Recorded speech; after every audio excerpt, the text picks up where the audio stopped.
everyone, welcome back to Greta's House of Horrors. I hope everyone is having a nice summer so far.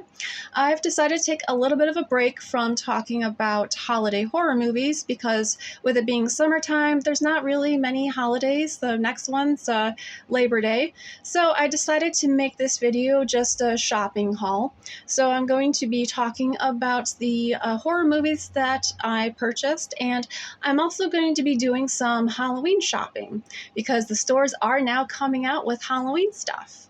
So if that sounds interesting, just continue to watch. And if you like this video, please give it a like and subscribe. Thank you. So my first purchase was from Severin. They were having their summer sale, and the first thing I picked up was Beyond the Darkness from 1979. This is a loose remake of The Third Eye, and The Third Eye is considered a giallo, but this one's not, and I think maybe because this one's more of a splatterfest. So in both versions, our main character is a wealthy young man. He has a hobby with taxidermy, and in both versions, his girlfriend or his fiance passes away kind of under mysterious circumstances, and he later goes to dig her up and uses his taxidermy skills on her, and he starts murdering the women in the area, and he has a bizarre relationship with his housemaid, and there is necrophilia in this movie, and I don't really know what else to say about this movie. It's not, this is not for a beginner with horror fans, that's for sure. The next film I picked up was Burial Ground from 1980. This is a fairly well-known Italian zombie film, and there's also a creepy relationship with the mom and the son. The son's supposed to be a child, but it's they had an adult actor. I'm not sure if he was a little person or not, but regardless, the relationship was very creepy. I did like the setting and the effects of the zombies. I also picked up Count Dracula with Christopher Lee. This one is not a Hammer film. This was directed by Jess Franco, and Klaus Kinski plays Renfield in it. It's been a few years since I've seen this, but I do remember liking this, and I decided I needed more Dracula to my collection. The next movie is Dark Waters from 1994. This is a movie that I recently watched. The main character is a young woman whose father had recently passed away, and as she's going through his estate and his affairs, she sees that he had been making payments to this very strange convent that's like very remote. And so she decides to go there to find out why was he making these payments and why should she continue. And the nuns are being very vague. It's like you'll find out in due time. This movie is a Lovecraftian and a bit of a nunsploitation film, and the plot is a bit slow. Like the pace does move slowly, but the setting, I believe they filmed this somewhere in Eastern Europe. Like the setting and everything, it was interesting enough, to keep me interested.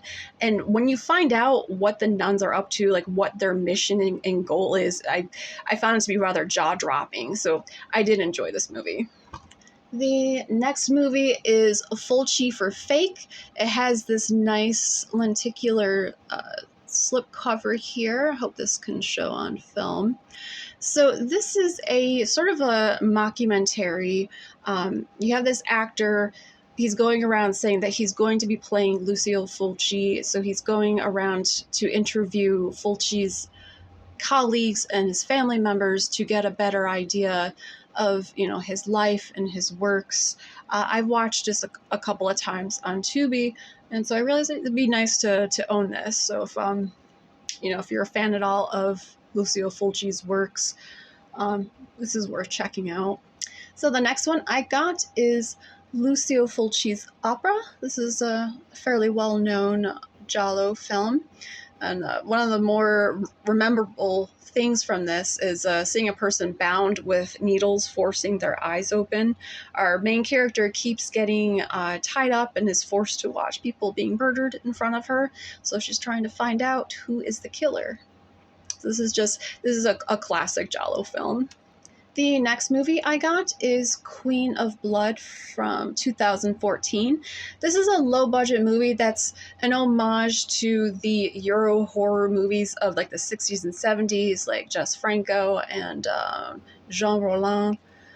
It's about a vampire who's like wandering the countryside, and there's just this, captures a lot of the atmosphere of those type of movies. There's just like a lot of fog and everything, and it's, slow paced, but I enjoyed this one. I think there are a few other movies with this I have not seen, but yeah, I had enjoyed this one. And the last from my Severin order was V.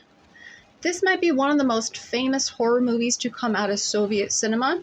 This is based on a short story by Nikolai Gogol.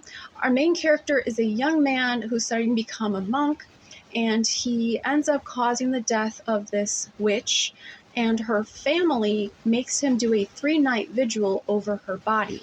But each night, she comes back to life to torment him, and she gets more powerful with each night. This movie is from the 70s, and I thought that the special effects of this were pretty cool. She is like flying in her coffin, like round and round in this little chapel, like a tornado, and I just thought that the special effects of this are pretty cool. If you've never heard of this, I would check this out. I believe this is on Tubi, but you can watch the trailer on YouTube. So the next purchases are just some random ones. Some of these I got used. The first one is Gretel and Hansel. I think this was like from 2019. I don't think this one is an A24, but this one has an A24 feel to it. This one is a very moody and atmospheric film. It takes the Hansel and Gretel folklore and kind of, twists it around. This movie focuses more on Gretel, hence the reversal of their names. And it's about the witch and Gretel. The witch sees magical potential in Gretel, so there's some like witch grooming going on, and I enjoyed this movie. The next one is The Legend of Hell House. I recently upgraded this to Blu-ray. I did previously get this on DVD, but I didn't care for the quality of that. So now I have this on Blu-ray. And the next one is a summer classic. I did pick up Sleepaway Camp. There is a very infamous twist at the end, and I'm not going to spoil it if you've never seen or heard of it, but this is definitely a great summertime horror film. So the next one is Beyond the Door 3. So I recently watched this trilogy, and each of these movies are standalone, and I just personally liked the third one the best. This movie is bonkers. It is off the rails, pun intended, because if you've seen this movie, you know that this movie primarily takes place on a train. This movie is about a class that goes to Serbia to witness this ancient ceremony, and they are pretty much just sent, unsupervised. And once they get to the village, they notice that, something is not right, that the village has plans for them. So they try to escape the village, and they end up climbing aboard on this train. And, they eventually discover that there's, some devil worshippers going on that have some plans for them. But, I don't know, this it was a bit cheesy, but I did enjoy this movie. The next are 2 series that I picked up. I got the Haunting collection. It's the Haunting of Bly Manor and the Haunting of Hill House. These were both on Netflix. I did prefer the Hill House, but these are both really good shows to watch in the fall. These definitely have like Halloween vibes to them. The next one I picked up was The Devil's Nightmare from 1971. This is just a classic 70s Euro Gothic horror. We have a busload of people driving through the countryside in Europe, and they get lost. They stop at a castle for some help, and there's some shady characters there. And I enjoyed this one.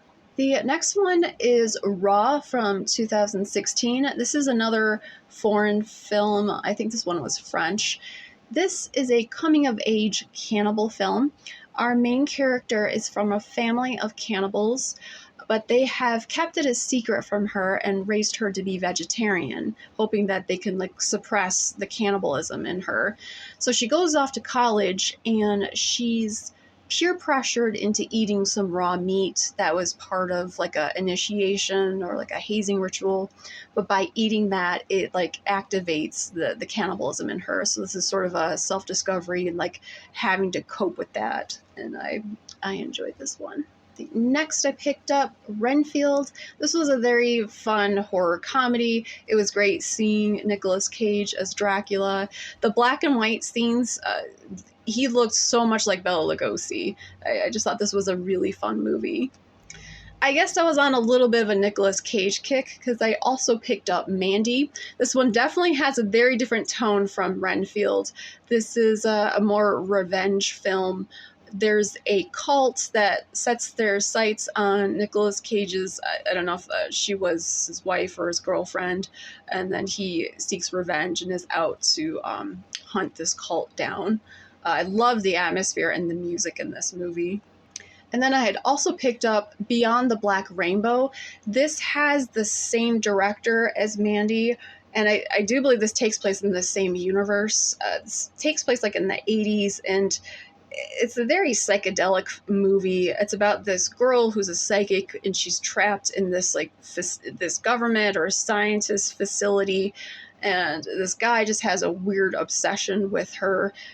And I just personally thought this movie was just bonkers. And the next one I picked up was the Ginger Snaps trilogy. I previously just had the first two on DVD, and I just wanted to have all three of them. The first one is very much a classic werewolf movie with a teenage girl having to deal with both puberty and becoming a werewolf. And I picked up a double feature of just some horror comedies. This is Ghoulies 1 and 2. These are just kind of silly films. I think that's Charles Band. And then I picked up some more horror comedies. I got Gremlins 1 and 2. I was rather surprised I didn't already own these, but now I do. So that was it for my horror movie shopping haul. So now I'm going to move on to my Halloween shopping haul. So my first purchase was from Cracker Barrel's website. Back in June, they launched their Halloween shopping, and then my own local Cracker Barrel came out with their Halloween stuff, I want to say like early July. So from the order, the first thing I purchased was the Tree Witch, who was really popular last year. She was a coveted item in the one Halloween community that I follow. I saw her last year in the store, but I swear the one in the store was even bigger than this, and I wasn't sure where I would put her, but this year I decided that I would get her. I'm still not quite sure where I'm going to put her because right now she's on my nightstand, but there is a lot of detail. Like, she's pretty much like a tree branch. She's very detailed. I'm like trying to get her on screen. She's almost like a tree and a mushroom. There's almost some mushroom qualities to her. But the one thing I saw was that if this is too big, they now have an ornament version of her. So here is the ornament version of her. Still very detailed, very tree-like, a little bit of like kind of a mushroom thing too going on. I noticed the one popular thing this year, there was a witch hat lamp that had, it almost looked like a Tiffany lamp thing, but I didn't see it in stores, and it was a little bit pricey. So I did get a few other little ornament things. This next one is a little like haunted house, and it actually lights up. So you can see the little pumpkins here, and let's turn this on, and it like changes color. And I just thought this was a cute little ornament thing to have. And I thought there was like a lot of detail on here. I got this headless horseman ornament, and I thought this too was also very detailed. Kind of thought it was kind of odd having it hang from here because it makes the horse vertical instead of like this, but still a lot of detail on this as well. Let's see if I can. I thought this was cute. And I also got this little phantom ornament thing, and this also lights up. I've seen larger versions of this as like to hang on the wall. This little orb turns on and changes color. I'm not sure if you can see it in this light. Kind of move it off to the side.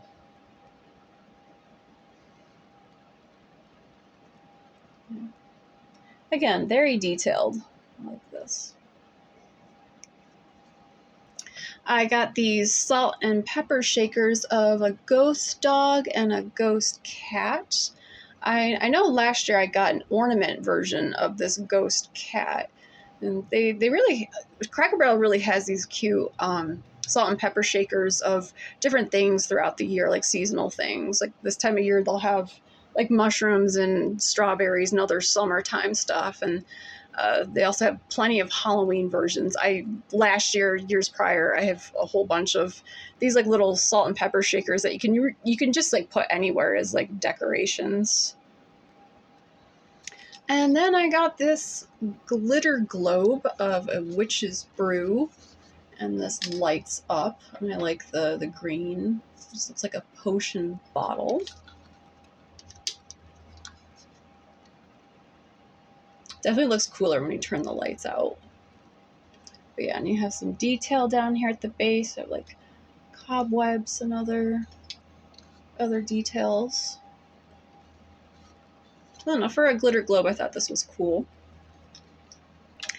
And then when I was at the physical store and I saw the Halloween stuff, I saw this Highland cow ghost.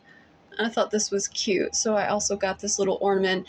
They do have a much larger cow ghost.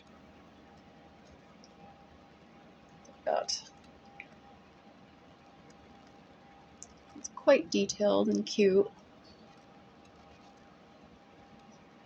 So that was it for Cracker Barrel. The other place I did some Halloween shopping was Home Goods. So Home Goods, Marshalls, and TJ Maxx are now all bringing out their Halloween stuff. And I got a couple of skeleton hands. So this first one is like white, and it has a fairly realistic snake wrapped around, although they painted it with like a metallic color. Let's see. So you can just kind of pose it. You could probably put some jewelry on here. I liked the detail on it, and I like snakes. The Marshalls, TJ Maxx, those companies, they put out really good snake decor in the years past. I've bought a lot of like snake candles and other stuff. And then I got this other snake hand. They painted it black, and it has some silver jewelry on here. And again, you can just have it, just standing here, and you could probably put some other jewelry on here. But I don't know, there was something about the creepy hands. I was like, I want to get creepy hands this year. So here's the two of them.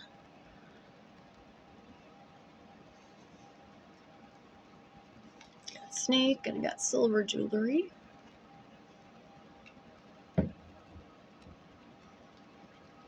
I got this stemless wine glass that's like laser etched.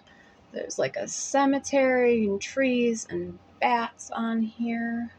And it has like a orange or coppery color once you look on the inside. So it has this like black and orange look. It's like perfect for Halloween. I think I've seen similar glasses years past that had the actual stems, and they might have had like a red interior, but still it was the same kind of etching on here. I just thought this was pretty. And then I bought my first candle for the fall season, even though we're not in fall. It's a DW Home Witching Hour. The fragrance is caramel, apple, and nutmeg. This has a very beautiful, very dark purple. It's almost like a plum, and the candle itself is also purple. They had a few other of these. There was a white one that was like ghost themed. It was a very creamy vanilla. I might go back and get the ghost one, but so I got my first candle for the season. So the next one's not really a shopping haul, as I didn't pay for these. These were gifted to me by my mom. She got these from Bath and Body Works, and as they already have their Halloween stuff out, she got me this beautiful soap dispenser. It is black and gold with like some filigree. We have like an all-seeing eye.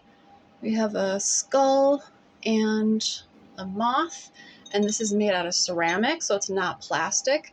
This is a very beautiful soap dispenser. And she knows that I love vampire blood at Bath and Body Works, so she got me some of their soap.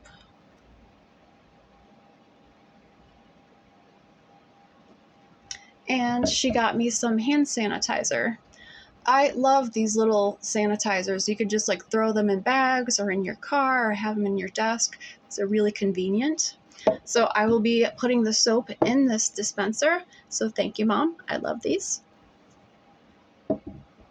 So the last of my shopping haul is a little bit of a miscellaneous thing. It has to do with alcohol merch. I'm not much of a drinker, but I tend to buy liquor bottles if I simply like them. I sort of see them as artwork. I like to visit liquor stores and just kind of walk up and down, the aisles to see if there's any bottles or artwork on them that I like. I've actually bought like collectible wine bottles of like The Walking Dead or Game of Thrones. I have the vodka Crystal Skull bottle. I have a tequila bottle that looks like an anatomical heart. And if you're wondering, yes, I do have a bottle of vampire wine with the cape and the coffin box. So the reason why I've been talking about alcohol is because my latest purchase has to do with Von Payne merchandise. Von Payne is a gargoyle-themed whiskey, and I happen to love gargoyles and grotesques. And while I did not purchase a bottle yet, they don't sell in my area, and the shipping is a bit pricey, but they did recently have, it was either a sale on their merchandise or they were having free shipping. So I did end up buying some of their drinkware, which has their signature gargoyle logo on it. So the one thing that I got a pair. I think these are Moscow mules. They have the logo here, and it's all copper on the inside. And I'm going to be honest, I don't know drinkware that much, so I don't know what this really is. I don't know if this is for whiskey, but this has, I don't know if you can see the background. This is just a neat glass. Maybe it's for whiskey, maybe it's for ale. I don't know. I just thought this glass looked cool, so I picked it up. And I got a little shot glass with the gargoyle. And I probably have like 3 or 4 flasks now. So I picked up their coffin-shaped flask, and this is actually my second coffin-shaped flask. The other one, I think that one's Liquid Death. I think a couple of years ago I bought some merchandise of Liquid Death. So I can add this to my collection. But yeah, one of these days I'm going to get an actual bottle of Von Payne. So that is the end of my shopping haul. I hope you've enjoyed this video. If so, please give a like and subscribe. And let me know down below if you have any particular favorite summer horror films. And I will see you in the next video. Bye!